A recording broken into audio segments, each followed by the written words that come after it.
Saludamos otra vez a nuestros hermanos y hermanas que nos acompañan en este simposio. Damos gracias al Señor porque nos ha permitido ir desarrollando las temáticas de una manera cada vez más profunda y con las conexiones que de una otra manera nos ayudan a ir comprendiendo de que la verdad presente está plenamente integrada. Ya hemos visto varias temáticas. Anteriormente, Pastor Bohr estuvo presentando el tema de la naturaleza humana de Cristo, y ahora nosotros planteamos una pregunta que está muy relacionada a algo que él también presentó en conexión justamente con la cristología adventista, y es la pregunta: ¿es la definición de 1 Juan 3:4 la única definición de pecado? Esto, digamos, viene justamente porque actualmente dentro de la teología contemporánea adventista se tiene, digamos, una definición distinta a eso. O sea, supuestamente el tema de 1 Juan 3:4, o la declaración, mejor dicho, no satisface plenamente las exigencias teológicas. Se ve demasiado simple. El pecado, todo pecado es infracción de la ley. Muy simple. Y como la teología no funciona en torno a la simplicidad, sino al contrario, en torno al problema, y el problema siempre es un obstáculo. Mientras más problemas, más preguntas y otras preguntas, entonces se va generando una articulación y en vez de ser algo simple, algo complejo. Entonces, a nivel teológico, esto, digamos, no satisface. Pero debiera ser esa perspectiva de no satisfacción nuestro punto de entrada para entender el tema del pecado. Bueno, a nivel de declaraciones, inclusive el Instituto de Investigación Bíblica en 1989 entregó la siguiente declaración al respecto, no solamente con respecto al pecado, sino también con respecto a la cristología. La Iglesia Mundial nunca ha visto esos temas. ¿A qué se refiere? A la naturaleza de Cristo y la naturaleza del pecado, como siendo esencialmente para la salvación y para la misión del remanente. No puede haber unión sólida en la Iglesia Mundial del pueblo remanente de Dios por tanto tiempo con segmentos que sostengan estas posiciones que las agiten, tanto en Norteamérica como en las divisiones de ultramar. Es necesario dejar de lado estos temas y no urgirlos ante nuestro pueblo como asuntos necesarios. Entonces, prácticamente hay una desmotivación, ¿no? En la Iglesia, en términos generales, no sé si en todos los campos. Bueno, yo en Sudamérica veo justamente de que estos temas no se tocan porque son controversiales y no ayudan a la unidad de la Iglesia. Ahora, el punto central es, digamos, debemos nosotros dejar de predicar la verdad presente porque la Iglesia se va a ver trastornada, ¿no? Va a generar, digamos, conflictos, controversias. Obviamente no. O sea, la unidad de la Iglesia siempre debe estar amparada en la verdad. Y ahí es donde tenemos que tener claro los componentes. ¿Qué determina qué? En este caso, ¿la organización está primero, luego la misión y después la doctrina o el mensaje? ¿O es al revés? Mensaje, misión, organización. Estos tres componentes quizás es lo que en estos momentos vemos de que no hay un orden. Y hay puntos donde la organización prima, y eso es importante, pero digamos, obviamente es la que determina la misión, y la misión busca la manera de entonces de diluir el mensaje, porque la misión tiene que cumplir ciertos objetivos, ir a lugares de ultramar sobre todo, con culturas distintas, con contextos diferentes, y eso justamente genera una adaptación de ciertos conceptos, incluyendo el concepto del pecado. Porque obviamente si nos encontramos con aspectos culturales donde el pecado, esto de transgresión de la ley, y lisa y llanamente de esa manera, entonces eso va a generar serios problemas. También podemos encontrar, bueno, tenemos uno de los grandes teólogos sistemáticos de la Iglesia, Norman Galley, dijo lo siguiente en una revista adventista, 1990: ¿importa cómo vemos a Jesús? Al concluir el primer artículo de su serie, Galley declaró: Jesús es para las creencias fundamentales adventistas del séptimo día lo que es el eje de las radios de una rueda. Quizás pueda arreglárselas con una o dos radios doblados, pero cuando el buje está descentrado, la rueda está en peligro. Ese es nuestro predicamento doctrinal hoy en la Iglesia. Eso declaró en 1990. Y no ha cambiado tampoco esa posición. Qué bien expresado una comprensión defectuosa de quién es Jesús, y lo que logró distorsionará la comprensión de la justicia por la fe, el Evangelio y la misión misma de la Iglesia. De hecho, debemos esforzarnos al máximo para asegurarnos de que el eje de nuestra fe no esté descentrado. Cuando estamos tratando con el corazón de nuestra razón de ser cristianos, no nos atrevemos a evadir los problemas o ignorar ideas potencialmente controvertidas. Más adelante añade, aunque la serie fue diseñada para considerar la evidencia con respecto a la naturaleza humana de Cristo, dicha evidencia no es realmente el factor determinante en nuestras conclusiones con respecto a la naturaleza de Cristo, que eso fue un debate que se hizo, digamos, a nivel iglesia, donde partió no con los nombres reales y después obviamente se dio cuenta de eran las dos posiciones, Herbert Douglas y Norman Galley, que es conocido justamente ese debate. Entonces el problema real es la evidencia sobre la naturaleza del pecado.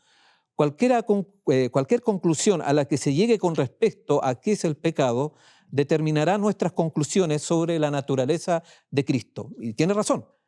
Galley entonces reconoció este punto cuando dijo que los dos puntos de vista en conflicto sobre la naturaleza de Cristo surgen de dos entendimientos diferentes de lo que constituye el pecado. Claramente delineado entonces, y tiene mucha razón, el pecado justamente afecta esta comprensión.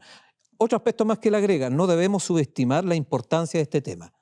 Nuestra conclusión con respecto a lo que constituye el pecado afectará no solo a la naturaleza de Cristo, sino también lo que la justificación y la santificación están diseñadas para lograr y si la perfección del carácter y una vida sin pecado son posibilidades legítimas o fantasías fanáticas. Entonces, en ese sentido estamos en deuda con Galley por exponer su posición de una manera muy clara y sucinta, obviamente, en cuanto por lo menos a la problemática. En cuanto a las conclusiones ya es otro tema. Entonces, eso es otro. Entonces, después de enumerar las tres definiciones principales de pecado, como acto, relación y naturaleza, que esas son, digamos, las definiciones que él maneja, pregunta, ¿es posible que el pecado incluya las tres definiciones? ¿Se podría considerar la pecaminosidad, naturaleza, relación rota, y los pecados, actos como causa y efecto? En otras palabras, el pecado de tener una naturaleza caída es el pecado principal, pecado con mayúscula, diría otro autor, que conduce inevitablemente al pecado secundario de quebrantar la ley, pecados con minúscula. Es lo que hablamos de los constructos de cómo se empieza a articular el pecado en otros términos. Galley implica entonces además que esta es la visión agustiniana del pecado. Él reconoce abiertamente que es una visión agustiniana. Entonces él se sincera, es bien honesto para trabajar y dice, bueno, la posición que tenemos del pecado dentro de la teología y particularmente él, es una posición agustiniana. En este punto de vista, una persona es un pecador por naturaleza al nacer, ya bajo la condenación de Dios, por lo tanto comete actos de pecado inevitablemente, por lo que recibe una condena adicional. Quizás la explicación más precisa de esta visión del pecado lo dio hace siglos Juan Calvino en sus Institutos de la Religión Cristiana. Todos son originalmente depravados. La culpa proviene de la naturaleza. Incluso los bebés que traen su condenación con ellos desde el vientre de su madre sufren por su propio defecto. Los hombres nacen viciosos. Nosotros somos todos pecadores por naturaleza. Eso lo expresa Norman Galley, ¿no? Un teólogo sistemático. Eso está, digamos, bueno, tiene una magna obra de 4 tomos, y en el tomo 2 ustedes van a encontrar el capítulo 1 y en varias partes donde justamente desarrolla esta idea, y él es el gran articulador de nuestra teología sistemática, prácticamente. Y es interesante, digamos, que él transparenta y dice que nuestra posición es una posición, digamos, que viene de Agustín y es, digamos, de pecado por naturaleza. Ahora, esa posición agustiniana no viene sola. Y las posiciones posteriormente que incorporaron tanto Lutero, Calvino y posteriormente también, bueno, Arminio y Wesley, y hemos hablado que Wesley es el teólogo favorito actualmente dentro, digamos, de los teólogos contemporáneos en cuanto al tema de la soteriología, también creyeron en el pecado original. O sea, prácticamente todas las corrientes del protestantismo de una u otra manera abrazaron el concepto del pecado como naturaleza, ¿no? Con pecado naturalizado. Entonces, acá es importante ver justamente, hacer un rastreo del pensamiento y de dónde viene, y eso vamos a abordar en unos momentos, históricamente, ¿no? Teológicamente, esta idea del pecado original. No solamente vamos a hablar de la parte histórica, sino del conducto teológico que está detrás de las ideas, de las presuposiciones que uno ve, digamos, detrás de este concepto, que no es bíblico. Entonces, cuando como adventistas comenzamos a considerar la cuestión de qué es exactamente el pecado, si la acción intencional o naturaleza heredada, lo que hicimos sin darnos cuenta fue entrar en 2000 años de desarrollo teológico cristiano que como iglesia no estábamos listos para enfrentar. Entonces nosotros cuando nuestros teólogos empezaron a hablar de pecado original, no se dieron cuenta, y eso se puede advertir obviamente, que estamos asumiendo una posición prácticamente de 2 milenios de pensamiento. Porque esto viene, el pecado original, lo vamos anteriormente, viene obviamente con un raijambre griego. Aunque uno dice, bueno, ¿y qué tienen que ver los griegos? No, bueno, hay conexiones. No fue sino hasta dentro de los últimos 30 años que los eruditos adventistas comenzaron a concentrarse finalmente en los elementos fundamentales de la teología católica y protestante para comprender mejor las razones detrás de las similitudes y diferencias que tuvimos con otros cristianos. Así se descubrió que la causa raíz de las diferencias se remonta a la filosofía griega. Bueno, interesante acá tenemos Fernando Canales, que hizo una investigación obviamente, y él obviamente da razón de eso. Raúl Kerr, que es un filósofo cristiano argentino, adventista también, ha hecho ese mismo rastreo, aunque ellos no se han metido con el tema del pecado, simplemente que han descubierto justamente las raíces griegas que están detrás de la tradición cristiana. Llámese de los padres de la iglesia, después viene, digamos, el protestantismo, y después viene el protestantismo liberal, y actualmente todo lo que es evangélico, prácticamente. O sea, las raíces, digamos, filosóficas griegas están presentes dentro de la teología evangélica. De manera, entonces, cuando nosotros empezamos a depender teológicamente y de manera crítica de los documentos evangélicos, estamos justamente recibiendo ideas griegas, aunque los mismos evangélicos, muchos de ellos no se dan cuenta de que están asumiendo esa posición, sino que solamente no se han dedicado a estudiar de que su concepción, ejemplo, inmortalidad del alma, es un pensamiento que viene, pensamiento griego. La inmortalidad del alma afecta justamente la comprensión del pecado y lo vamos a ver a continuación. Entonces, en la iglesia primitiva, a medida que el cristianismo se estaba extendiendo por todo el Imperio Romano, eventualmente comenzó a atraer la atención y ganar conversos de la clase educada. Eso se llamaban originalmente los padres apologetas, que eran obviamente personas educadas y que obviamente intentaron defender con buenas intenciones el cristianismo, pero usando categorías griegas. Y es ahí justamente donde se empieza a gestar la teología propiamente tal, la teología cristiana. La elucubración cristiana, el desarrollo cristiano, la teología cristiana, la metodología cristiana, lo debemos justamente a los padres apologetas, y donde justamente la teología comienza a trabajar paralelamente con la filosofía de moda. Entonces, para ser teólogo hay que también ser filósofo. Y la filosofía del momento entonces determina a los teólogos del momento. Y uno puede rastrear, digamos, las filosofías predominantes a través de la época y cómo cada teología de una u otra manera fue dependiendo de estas concepciones filosóficas griegas inicialmente, bueno, y después ya entró dentro del protestantismo la teología alemana. Es un aspecto, digamos, a considerar. Entonces, cuando los críticos del cristianismo comenzaron a usar argumentos filosóficos contra la iglesia primitiva, fueron los conversos con un trasfondo en filosofía y salieron justamente a defender estas presuposiciones. Entonces, lo más probable es que muchas de estas perspectivas filosóficas hubieran desaparecido con el paso del tiempo si no hubiera sido inmortalizada en la tradición cristiana. O sea, la tradición cristiana, en vez de colocar un parelé o un obstáculo al pensamiento griego, incorporaron ese pensamiento y dieron continuidad en la comprensión. Y es por eso que el concepto de la inmortalidad del alma, que es muy importante para atender también el tema del pecado, siguió vigente hasta nuestros días dentro de la religión cristiana, y no hay diferencia entre católico y protestante en ese punto, y no tiene que ver solamente con espiritismo, afecta nuestra comprensión teológica igual. Porque uno generalmente asocia en un punto, pero por algo el Señor colocó en nuestros pioneros la idea de la no inmortalidad como un pilar importante. Y nosotros deberíamos razonar y usar justamente ese pilar, ¿no?, de la no inmortalidad para aplicarlo a la comprensión del pecado y otros temas teológicos del adventismo. Y es interesante que nuestros teólogos contemporáneos como Goley, él no cree en la inmortalidad del alma, no hay ninguno, en eso estamos de acuerdo prácticamente la mayoría. Pero no aplica ese concepto al momento entonces de reelaborar el concepto del pecado. Y entonces sigue de manera crítica el razonamiento protestante, que es lógico, porque los protestantes, como tienen esa concepción, les es más fácil entonces asumir el tema del pecado original, porque deriva justamente esa idea de una comprensión griega del hombre, griega de Dios y griega de lo que es el mundo.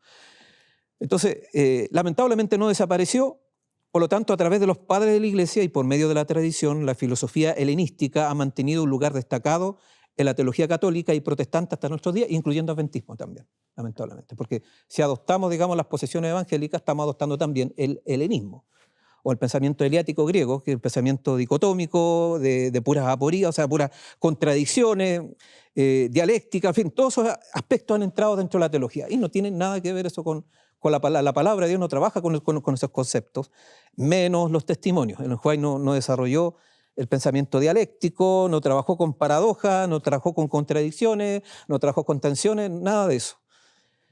Entonces, los griegos habían desarrollado entonces una concepción muy distinta de Dios y posteriormente eso fue asusando la comprensión del cristianismo. Y el primer componente, el concepto griego de Dios, es un poco más complejo, que no lo vamos a abordar acá porque es para otro tema. Esto ayudará entonces a aclarar, entre otras cosas, por qué los católicos y algunos protestantes creen cosas que nos parecen extrañas. Por ejemplo, los sacramentos, el bautismo infantil, la Eucaristía tienen la capacidad de solucionar parcialmente el problema del pecado de alguna manera. Eso se diría justamente por la concepción griega, que se instaló dentro del cristianismo, y englobado, digamos, por este concepto que nosotros conocemos como adventistas, la inmortalidad del alma. Entonces, si seguimos más adelante haciendo otras conexiones, con el término naturaleza se está hablando de la parte del alma inmortal del ser humano. Eso es un aspecto, digamos, que debemos destacar. Entonces, el concepto de naturaleza es un concepto griego. Si bien es cierto, el Espíritu de Profecía usa naturaleza, la Biblia también aparece en algunas declaraciones paulinas con naturaleza, pero no tiene nada que ver con el concepto de naturaleza que se maneja dentro de la teología.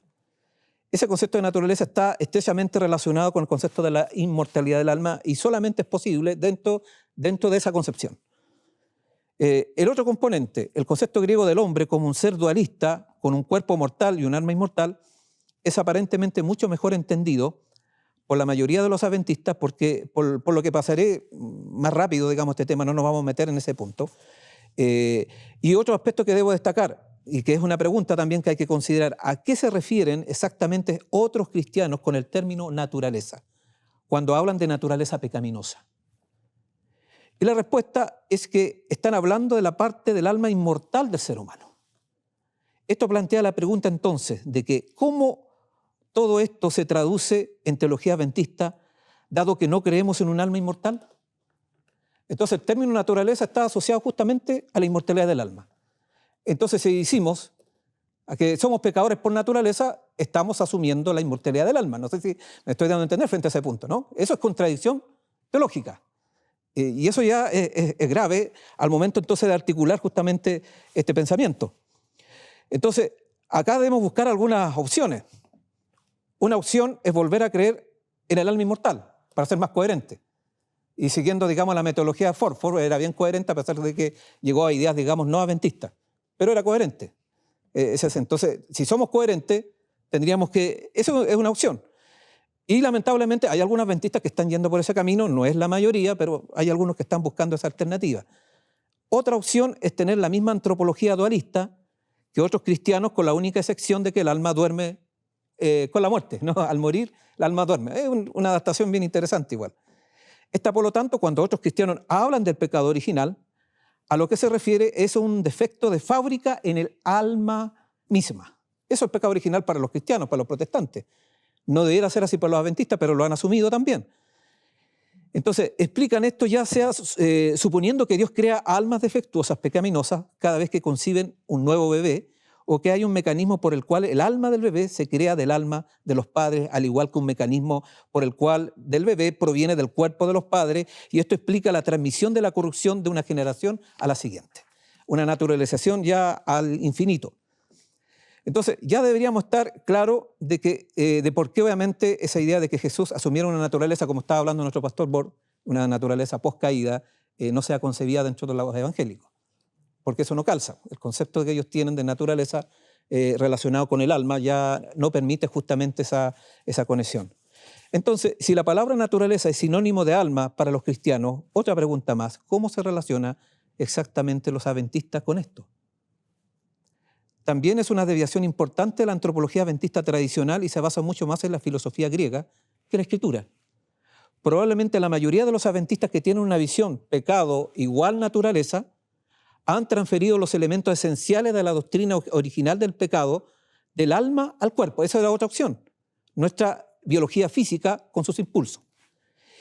Y si bien al pie de la letra esto podría parecer más adventista, ¿no? Con una posición más adventista porque ya no están, porque no creemos en la inmortalidad del alma, entonces en realidad es una posición sin sentido. Si el pecado es parte de los átomos que forman nuestros cuerpos, entonces estamos más o menos adoptando el gnosticismo. Y es grave. Yo creo que ninguno ha pensado en eso, pero estamos hablando de la coherencia teológica, que de repente a veces emitimos declaraciones sin saber, digamos, hasta dónde puede llegar una declaración o una articulación teológica.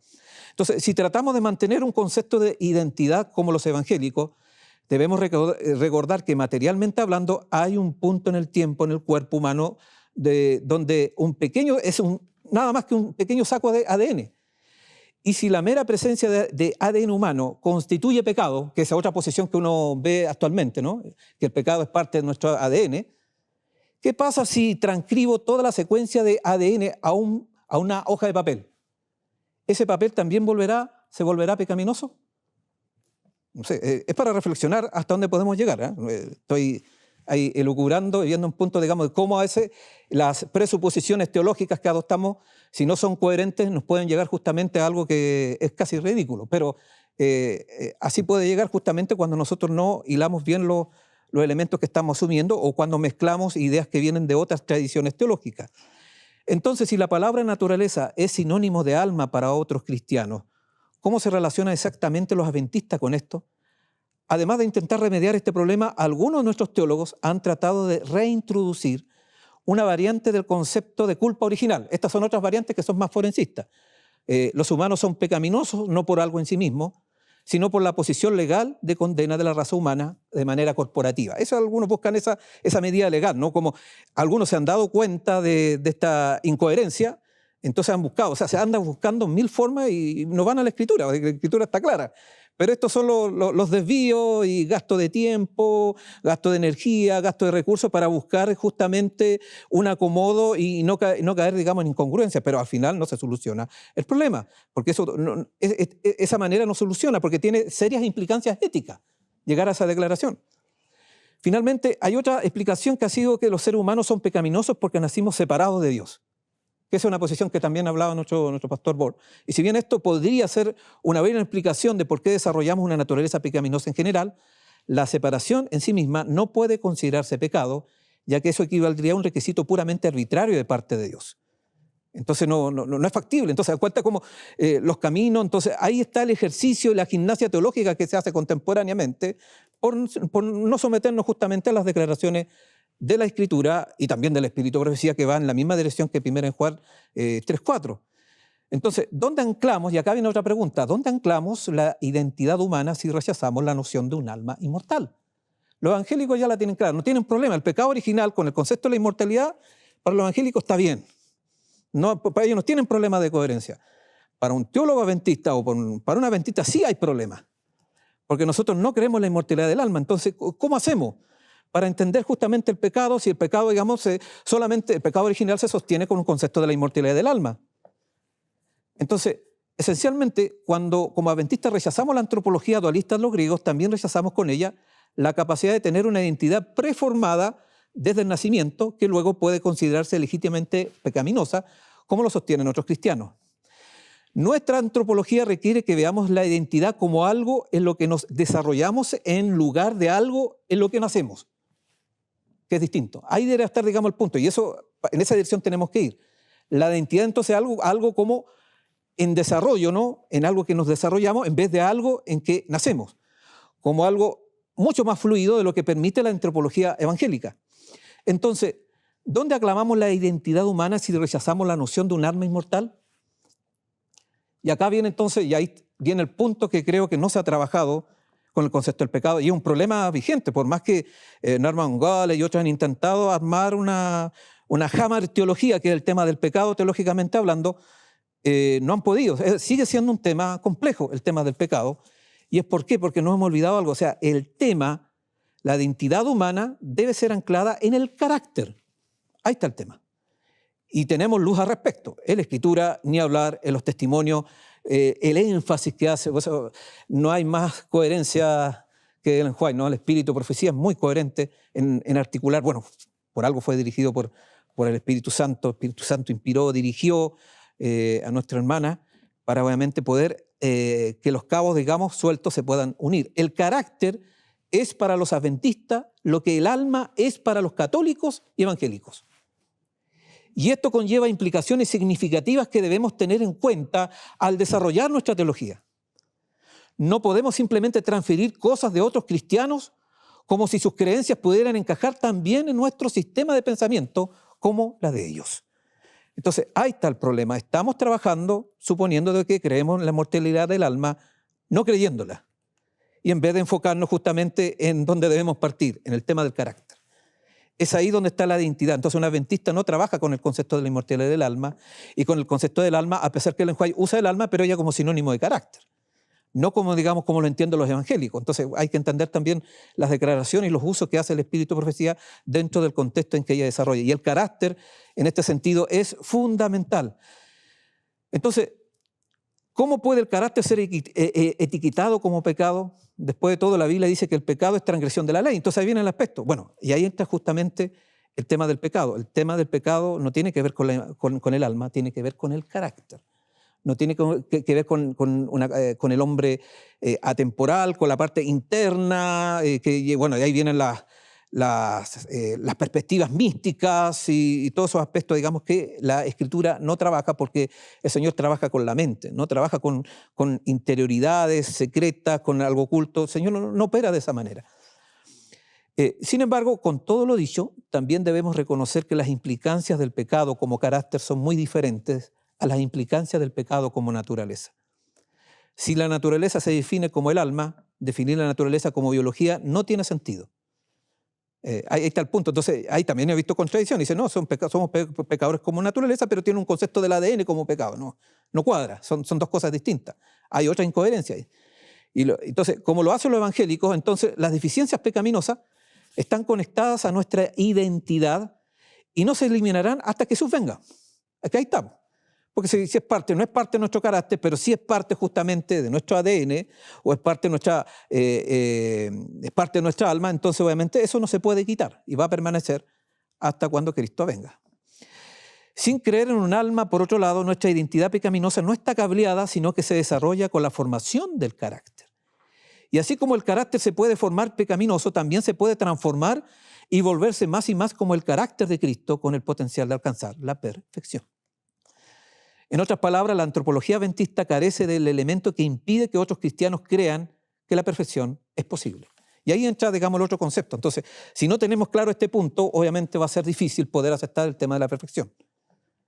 No se acepta el tema de la perfección justamente porque no se tiene claro, obviamente, que el concepto que se ha incorporado del pecado viene con un trasfondo griego que no tiene nada que ver, digamos, con el trasfondo bíblico. La biología física de nuestro cuerpo es moralmente neutral y nuestra identidad está anclada en el carácter. Eso, digamos, un aspecto que hay que enfatizar. Y claramente, la biología en sí no tiene ninguna característica moral. La parte física tiene que ver con nuestro cuerpo. Y no podemos entonces atribuirle al cuerpo como algo pecaminoso en sí. Entonces, cuando se trata de la naturaleza de Cristo, si creemos que, como los evangélicos, que Jesús combinó su naturaleza divina con la naturaleza humana, que está compuesta de un cuerpo material y un cuerpo inmaterial, entonces tenemos que rechazar la idea que Cristo tomó la naturaleza de Adán después de la caída, ya que esa naturaleza, alma, tenía una identidad corrupta.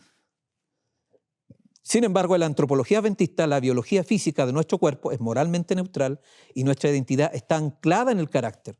Entonces Jesús tomó una biología afectada por los 1000 años de pecado como todos los demás. Y eso no nos debería complicar. Si lo entendemos correctamente, si tenemos clara la antropología, como tal también señala nuestro pastor Bohr, no debemos tener problema de la naturaleza caída que tomó Cristo en nuestra naturaleza humana, porque obviamente no tiene, digamos, una connotación de por sí negativa y no constituye pecado inmediatamente. Entonces, si vemos todos estos componentes, nos podemos dar cuenta justamente de todos estos elementos que están detrás cuando nosotros hablamos del pecado. Y por eso que es importante volver a la Escritura, volver a esa definición sencilla, ¿no? Que todo pecado es infracción de la ley. Y digo sencilla aparentemente, pero tiene grandes alcances, porque obviamente está declarando justamente de que por un lado el pecado tiene una gran inmensidad y por otro lado obviamente que hay solución. Eso es lo que nos presenta la Escritura. Veamos algunas citas del espíritu de profecía que son bien interesantes. Dice Ellen White, dice, ¿por qué hay tanta miseria y sufrimiento en el mundo actual? ¿Es porque Dios le gusta ver a sus criaturas miserables? ¿O no? Dice, es porque los hábitos inmorales del hombre han debilitado sus poderes físicos, mentales y morales. Entonces, ¿por qué hay sufrimiento, miseria? ¿Es por el pecado original? No, son por los hábitos, dice. No está hablando de una condición natural de per sí. No está hablando de una situación que viene, digamos, ya anclada en una naturaleza física corrupta. No está hablando de eso. Es porque los hábitos inmorales del hombre han debilitado sus poderes físicos, mentales y morales. Nos lamentamos por la transgresión de Adán y parecemos pensar que nuestros primeros padres mostraron una gran debilidad al ceder la tentación. Y acá viene algo muy interesante, ¿no? Pero si la transgresión de Adán fuera el único mal que tuviéramos que enfrentar, este mundo estaría en una condición mucho mejor de lo que está. Ha habido entonces, dice, una sucesión de caídas desde los días de Adán. Esto rompe automáticamente el concepto de pecado original. Dice acá, porque si la miseria que tiene el hombre, la corrupción que hay actualmente fuera por Adán, dice que nuestras condiciones serían mejores. Y si no son mejores, no es por la culpa del pecado de Adán. Entonces ya obviamente no está colocando a Adán como el culpable, con la culpa original ni con el pecado original, sino que está hablando justamente de que ha habido una sucesión de caídas desde los días de Adán. O sea, en otras palabras, la responsabilidad es individual, el pecado es individual. Cada persona después siguió el patrón negativo del pecado, pero no por naturaleza, no por defecto, sino porque obviamente ellos optaron obviamente por seguir ese camino. Entonces, es preciso que entendamos que el carácter del pecado, todo aquel dice que comete pecado, infringe también la ley, pues el pecado es infracción de la ley, y donde no hay ley, no hay pecado. Eso, entonces, la ley es la que entonces nos da la definición de pecado, también a la inversa. ¿Qué mundo es el que tenemos? Un mundo donde la gente piensa que podrá ir al cielo mientras quebranta la ley. ¿Será que quienes entremos al cielo a través de los portales de la ciudad tendremos otro mundo como el que tenemos aquí? Dice, Cristo murió no para inmortalizar el pecado ni para perpetuar la transgresión. Y eso es un aspecto de más importante, ¿no? No fue la idea que el pecado se inmortalizara. Otra declaración más dice, es el privilegio de cada pecador preguntar a su maestro qué es realmente el pecado. Y ella dice, denme una definición del pecado. Tenemos, dice, una en Primera de Juan. El pecado es infracción de la ley. Esta es la única definición del pecado en toda la Biblia. Vamos a leerla directamente de la palabra para que confirme que está en la Biblia, que no es la que predicamos de otra Biblia. La leeremos precisamente del buen libro y comenzaremos en el inicio del capítulo. Mirad cuál amor nos ha dado el Padre para que seamos llamados hijos de Dios. Entonces, claramente acá los testimonios están aclarando que la única definición es transgresión del pecado. Y ella lo dice, digamos, en varios otros aspectos, sigue afirmando esa misma idea. Ahora, las epístolas de Juan, saturado en espíritu, otra declaración más, pero cuando él se enfrenta con esa clase de personas que quebrantan la ley de Dios y sin embargo pretenden estar viviendo sin pecado, no vacila en amonestarla acerca de su terrible engaño. Si decimos que tenemos comunión con Él y andamos en tinieblas, mentimos y no practicamos la verdad, porque si andamos en la luz, como Él está en la luz, tenemos comunión unos con otros y la sangre de su Hijo nos limpia de todo pecado. Si decimos que tenemos pecado, nos engañamos a nosotros mismos y la verdad no está en nosotros. Si confesamos nuestros pecados, Él es fiel y justo para perdonar nuestros pecados y limpiarnos de toda maldad. Si decimos que no hemos pecado, lo hacemos a Él mentiroso y su palabra no está en nosotros. Pero muchos entienden esto como diciendo, bueno, acá está claro, Juan dice de que no podemos decir que no tenemos pecado y por lo tanto se está naturalizando el pecado. Pero eso no está diciendo, está hablando de la hipocresía. Por eso el juez parte hablando de aquellos que pretenden tener santidad pero no la tienen. Y en ese sentido está diciendo, digamos, si decimos que tenemos pecado es mentiroso. O sea, cuando tenemos la presunción de que estamos en santidad no estando en esa condición. Y en ese sentido entonces está la declaración, no está hablando acá de que hay pecado original, porque eso es uno de los textos que se usan para hablar del pecado original. pero acá el texto no está hablando de eso, y si uno ve el contexto tampoco, y Ellen White también clarifica, tiene que ver justamente por una actitud incoherente, inconsecuente, o una pretensión o una presunción de parte de aquellos que pretenden estar en ese estado.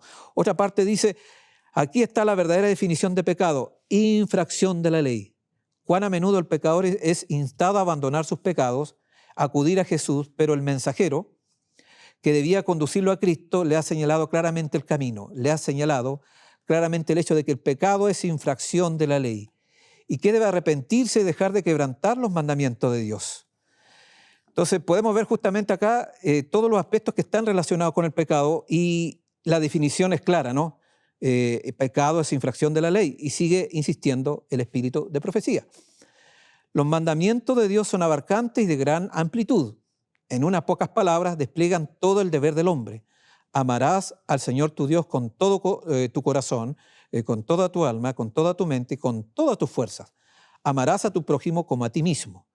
La longitud y la anchura, la profundidad y la altura de la ley de Dios están abarcadas en las palabras. Pues Pablo declara, el cumplimiento de la ley es amor. La única definición que encontramos en la Biblia para el pecado es infracción de la ley. Sigue insistiendo otra vez el espíritu de profecía. El White sigue en la misma línea, no se arrepiente de la definición y no busca otra definición. No porque ella se le haya ocurrido, sino porque el Espíritu Santo la va dirigiendo y está en concordancia con la Escritura. Declara la palabra de Dios, todos pecaron y están destituidos de la gloria de Dios. Romanos 3:23. No hay quien haga lo bueno, no hay ni siquiera uno. Muchos están engañados acerca de la condición de su corazón. No comprenden que el corazón natural es engañoso más que todas las cosas y desesperadamente impío. Se envuelven con su propia justicia y están satisfechos por alcanzar su propia norma de carácter.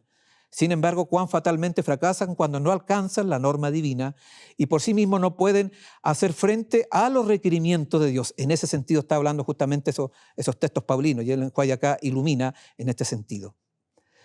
Otra declaración interesante acá del espíritu de profecía de los testimonios. Vi que todavía sigue siendo así.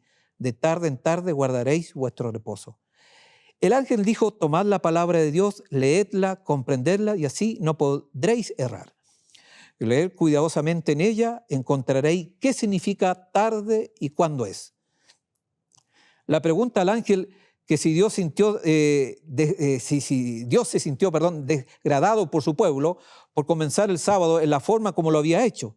Fui llevado hacia atrás al primer sábado observado y seguí al pueblo de Dios hasta este tiempo, pero no veía que Dios estuviera disgustado con ellos. Pregunté cómo era que a estas alturas tuviéramos que cambiar la hora de comenzar el sábado. El ángel dijo, vosotros comprenderéis, pero no todavía, no todavía. El ángel dijo, si se recibe la luz y esa luz se pone de lado o se rechaza, entonces viene la condenación y el desagrado de Dios. Pero antes que se reciba la luz no hay pecado, porque no hay luz que ellos puedan rechazar. Bueno, acá tenemos ya una definición, una perspectiva de lo que es pecado para el espíritu de profecía.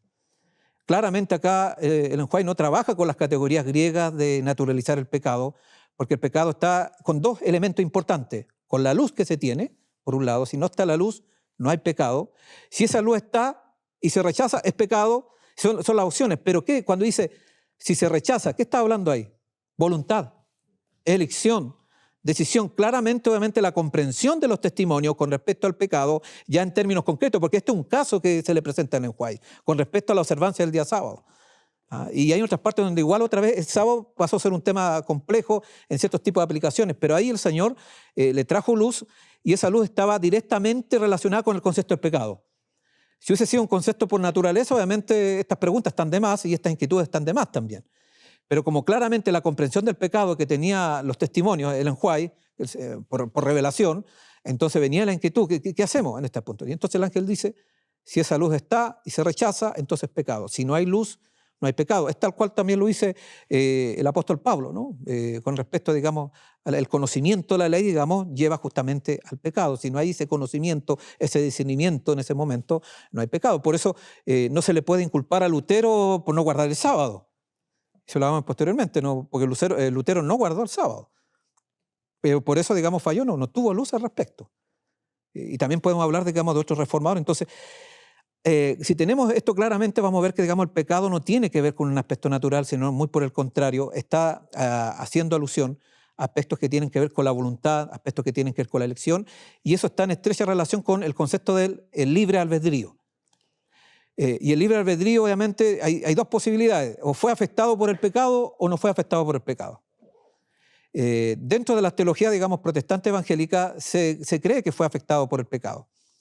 Inclusive, la postura wesleyana arminiana, que es la posición que se está manejando actualmente dentro de la teología adventista contemporánea, también se asume eso mismo. Y es por eso que entra el concepto de la gracia previniente para poder digamos, salvar el libre albedrío.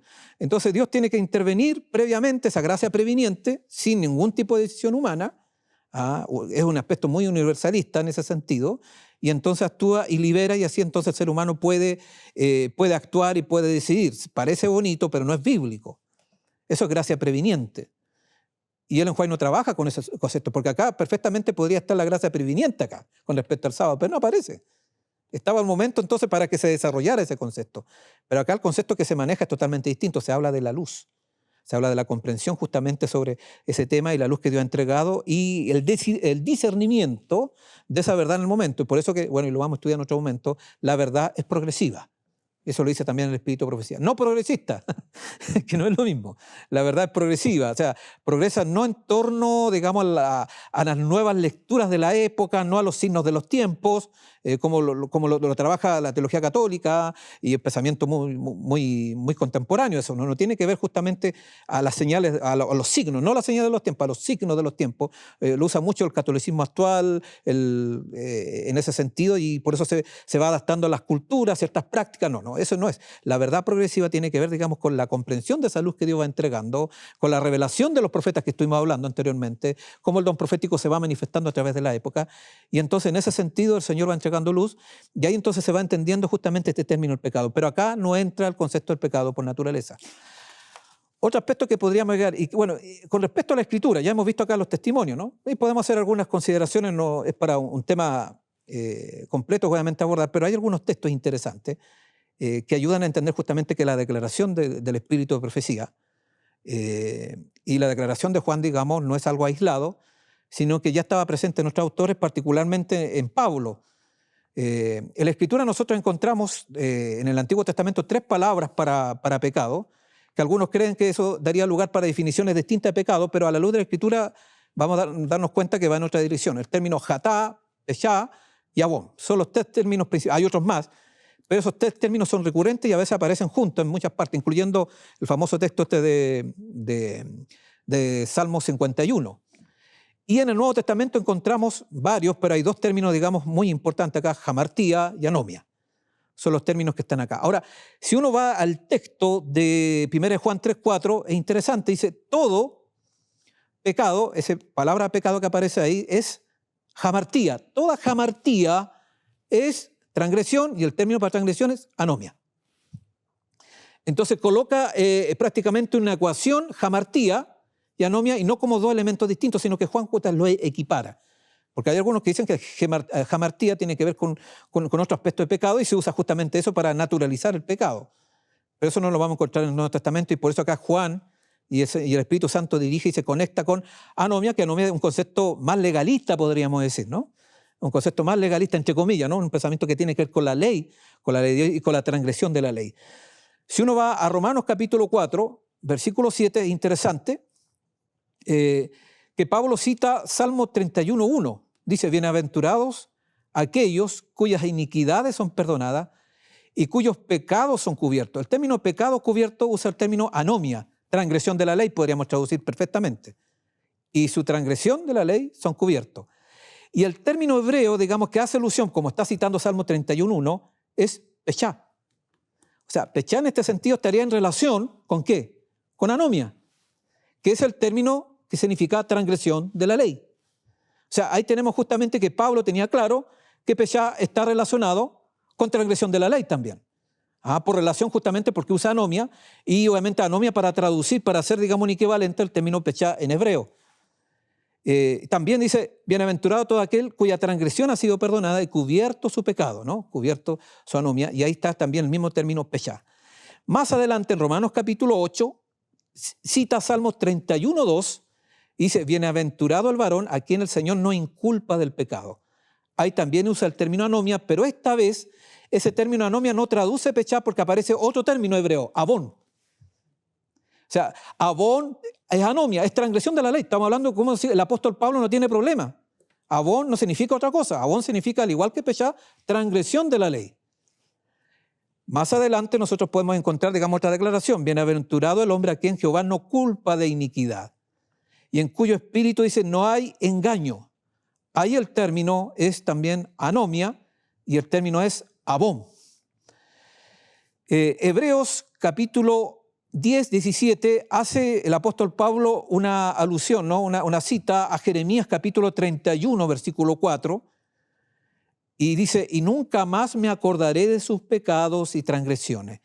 El término sus pecados, pecado, el término que usa en el griego del Nuevo Testamento, el griego kiné o koiné, es anomia, pero acá viene lo interesante, ya no es para traducir pechá, abón, sino la otra palabra hebrea que aparece acá, es jatá.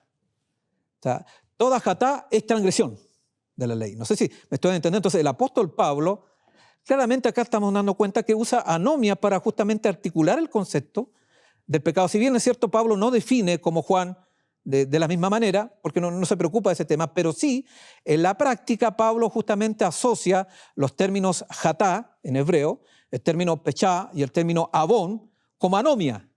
Y anomia, ¿qué es lo que es? Transgresión de la ley. Entonces, de manera que cuando Ellen White dice todo pecado es transgresión de la ley, Ellen White, sin entrar en un trabajo más exegético, un trabajo lexicográfico de las lenguas bíblicas, el Espíritu Santo es preciso. Tiene razón, claramente, porque estos textos van justamente en esa dirección. Porque perdonaré la maldad de ellos, dice más abajo, y nunca más me acordaré más de sus pecados. Ahí aparece anomia y otra vez jatá. Entonces, otro texto más que podríamos decir donde usa, acá viene otro aspecto importante. Bueno, ¿y qué pasa con jamartía? Ya hemos visto que el apóstol Pablo relaciona anomia con jatá, pechá, abón. Son sinónimos. Y anomia estamos hablando de que es transgresión de la ley. ¿Y jamartía significa otra cosa que transgresión? Veamos qué nos dice el texto. Hebreos capítulo 8, versículo 12, nosotros encontramos que Pablo cita Jeremías 31, 4. Dice, sé propicio a sus injusticias y nunca más me acordaré, dice, de sus pecados y sus iniquidades. La palabra que usa para sus pecados, y en este caso ya no es anomia, es jamartía. Y jamartía traduce jatá. Interesante. Más abajo dice, porque perdonaré la maldad de ellos y nunca más me acordaré de su jamartía. Haciendo alusión otra vez a Jeremías 31:4, y también jamartía traduce en esa parte del texto, traduce jatá. ¿Qué está diciendo con eso? Obviamente, que jamartía obviamente sigue la misma línea semántica que anomia. Y al mismo tiempo ambas palabras traducen jatá, pechá, abón, y obviamente se intercambia. Por eso, si nos notamos, ¿por qué Juan no tiene problema de decir que toda jamartía es igual a anomia? Anomia, ¿qué es lo que es? Transgresión de la ley. Y ahí está. Entonces, esa idea de primera de Juan no estaba solamente en Juan, estaba presente de manera práctica, porque Pablo hace cita, era más exégeta con los textos del Antiguo Testamento, y obviamente usa esos textos y entonces busca las palabras más apropiadas para definir justamente esos conceptos de pecado. Y acá, en ninguna de estas porciones de la Escritura, el apóstol Pablo naturaliza el pecado bajo ningún punto de vista. Acá no hay pecado original bajo ningún punto de vista, porque estas mismas palabras están hablando justamente de un pecado de manera concreta y específica.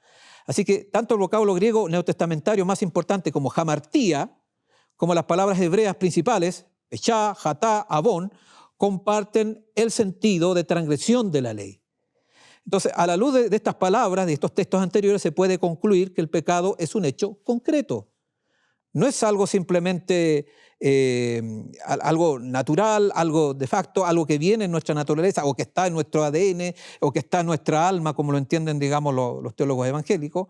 No, tiene que ver, digamos, con algo práctico, con algo real, con algo que está en nuestro cuerpo, en nuestra vida, y asociado a la conducta del ser humano en términos de la voluntad. Eso es lo que están expresando justamente estos aspectos. Entonces, la definición que da el espíritu de profecía de la declaración de que todo pecado es infracción de la ley no es algo antojadizo de Ellen White, de los testimonios. Tiene apoyo, digamos, bíblico, y los autores bíblicos, en este caso Juan, que establece justamente esa definición. Y Pablo, digamos, que lo lleva a la práctica en esa relación y relaciona justamente estos términos más importantes, porque estos son los términos más importantes para pecado, y los conecta justamente y los articula a la luz justamente de anomia, ¿no? Este concepto, anomia pasa a ser justamente el concepto fundamental que empieza a articular justamente la comprensión de los otros términos, incluyendo, determina la comprensión de jamartía, que tiene que ver con pecado, de jatá, pechá y abón, y todo eso justamente es transgresión de la ley. Entonces, acá podemos ver justamente que la misma escritura no sigue los lineamientos que vimos inicialmente, no sigue la filosofía griega, para nada, bajo ningún punto de vista, no sigue, digamos, los planteamientos evangélicos, independientemente de las tradiciones, porque a pesar de que intentan diferenciarse la tradición luterana calvinista, por un lado, y la tradición arminiana wesleyana, por otro, obviamente ambas tradiciones creen en el pecado original. Y como creen en el pecado original, entonces obviamente no son capaces de ver la perfección en términos, lo vamos a estudiar posteriormente, ahora solamente lo estamos enunciando. Por eso se llega a la conclusión, obviamente, y los adventistas y los teólogos adventistas contemporáneos llegan a una definición de que ya, la obediencia está bien, ya no podemos evitarla porque somos adventistas y está, pero con pecado, no puede ser de otra manera. La perfección, con pecado. La santificación, con pecado. Ese con, ¿no? Esa preposición, no sin pecado. Y ahí justamente entra esta controversia, porque obviamente está justamente relacionado con esta comprensión distorsionada y que proviene de otra tradición teológica que no es la nuestra. Porque el pecado original no proviene de la tradición, como hablábamos inicialmente, de nuestras fuentes teológicas. El concepto del pecado original, el concepto del pecado por naturaleza, está, digamos, estrechamente relacionado, ya lo vimos, con un pensamiento ajeno al adventismo protestante, y los mismos protestantes nos han dado cuenta que esa comprensión que tienen del pecado tampoco es de ella. Viene de Agustín, y Agustín tampoco se dio cuenta que es cristiano porque viene de la filosofía griega. Entonces, es una cadena de error que obviamente nosotros no hemos detenido, lamentablemente. Y entonces en un momento hay que detener, porque la escritura y los testimonios nos llevan, digamos, por un camino diametralmente opuesto, diferente, y no por ser diferente, acá no estamos marcando diferencias por marcarlas simplemente, sino porque los mismos textos que el Señor nos ha entregado, la escritura, los textos, digamos, del espíritu profecía, nos llevan a una comprensión diferente del pecado, y esa comprensión diferente, como lo planteaba Norman Galley, nos permite justamente afrontar de manera diferente la soteriología, que tiene que ver con el tema de la salvación, abordar la cristología de manera diferente, la antropología, obviamente, porque está conectada, y el tema de la escatología. O sea, la escatología, acá no se sabe, la escatología es afectada por una mala comprensión del pecado. ¿Por qué? Porque ¿cuáles son los temas de la escatología? La preparación para el tiempo final, los temas escatológicos, ese asunto de si vamos a tener intercesor o no intercesor, si hay perfección para aquellos que van a pasar por el tiempo de angustia. Eso, digamos, deriva automáticamente de una comprensión del pecado. Por eso Ford fue más práctico y obviamente fue más coherente en ese sentido, y dijo, bueno, la soteriología que tenemos evangélica no concuerda. ¿Por qué? Porque el concepto del pecado es diferente, digamos, a cómo se están abordando los temas del juicio investigador, el tema de sellamiento. Entonces no cuaja. Y al no cuajar, ¿qué es lo que sucede? Simplemente él optó por la vía evangélica. Fue más coherente y dijo, bueno, prefiero ser evangélico. Y eso fue. Tomó esa decisión. Y él obviamente enrostraba, digamos, a los otros teólogos que no tomaron su posición, a pesar que compartían su soteriología, compartían su comprensión de la justificación por la fe, obviamente, y fue sancionado. Sabemos lo que pasó con Ford, y a lo mejor injustamente, porque en realidad fue coherente dentro de su punto, y obviamente porque los otros teólogos no fueron capaces de ver obviamente las implicancias de la soteriología en la escatología. Bueno, acá están los desafíos. Invito a seguir adelante en nuestra programación y avanzar en esta ruta y seguir estudiando estos temas que siempre son desafiantes para cada uno de nosotros, y sobre todo poder pedir a Dios ayuda en este punto.